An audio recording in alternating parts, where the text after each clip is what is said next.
Carolyn Dube here. Oh, what's the play for today? Today, it's all about the very finest pattern making tools that you can use on a gel plate and where to find them. Now, what are the finest tools?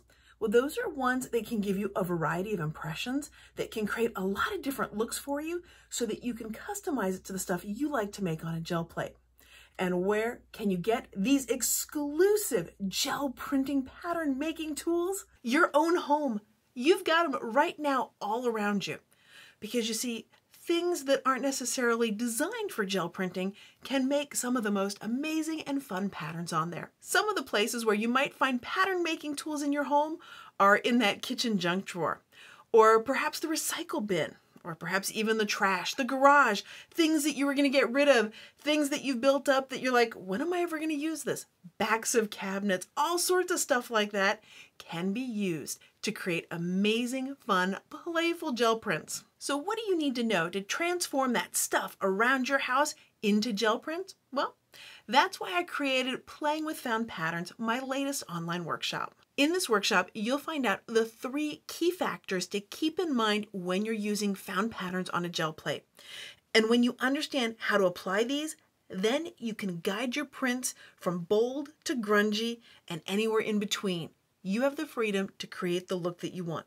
And by the way, both of these prints were made with the exact same tool, and it's a common kitchen item. I've got 2 prints to show you here. Both of these were made with some lace, and one of them looks clear and crisp, and the other one not so much.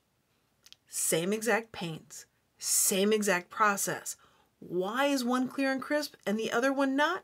Well, that's part of those 3 factors that I talked about that influence playing with these found patterns. And it's not that this way is right or this way is wrong. This whole workshop, in fact, is not about right and wrong. It's not about that. It's about understanding what happens with your supplies so that you can then guide and steer the print in the direction that you want to go. And by the way, when you understand what happened here, it really does banish away all the frustration that can come from prints not turning out the way you expected. This workshop has 2 parts. The first part is all about understanding what those 3 big factors are and how they impact playing with patterns. And you'll see some very unsexy prints like this one. But this is where I've done the work and shown you the different effects of things side by side so that you can really understand why things are happening. In part 2, that understanding gets applied so that you know what to do if you want buried layers of pattern mingling and blending together.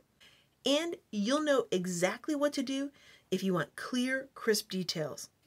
Now, you can probably tell those are keys on there, but you will never believe what made the other thing on there.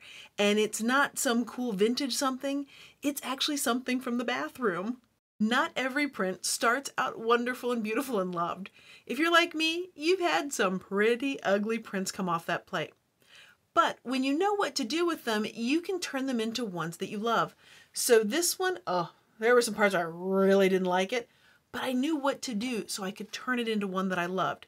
And those 3 factors that help with playing with found patterns, it helps with that too.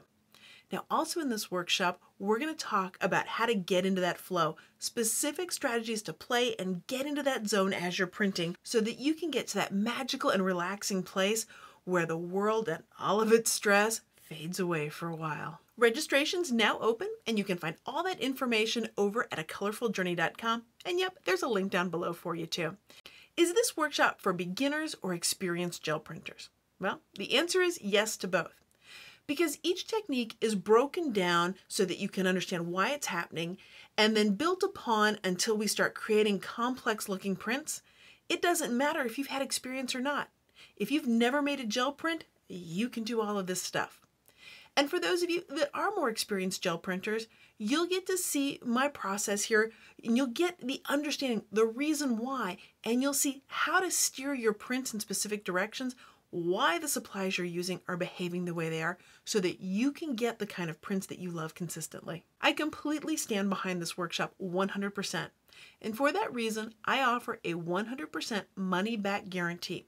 So test out the workshop, enjoy it, try it out, 14 days. And if you don't learn things that help you with your gel printing, if you find the workshop's not for you, then all you have to do is send me a one-line email that says, "This workshop wasn't right for me," and I will send you a prompt and complete refund. Yeah, it's really a no-hassle guarantee that's that simple. So come and join me for playing with found patterns and use all those things that are around you right now, that stuff, those recyclables, your trash, and turn them into the kind of gel prints that take your breath away, the kind you're so excited when you lift up that paper to see. Now you can find all the details and registration over at the website at acolorfuljourney.com. And yep, there's a link somewhere down here, around here, that kind of thing that can take you right over to it. I'm looking forward to seeing the patterns that you find around your home and the prints that you make with them.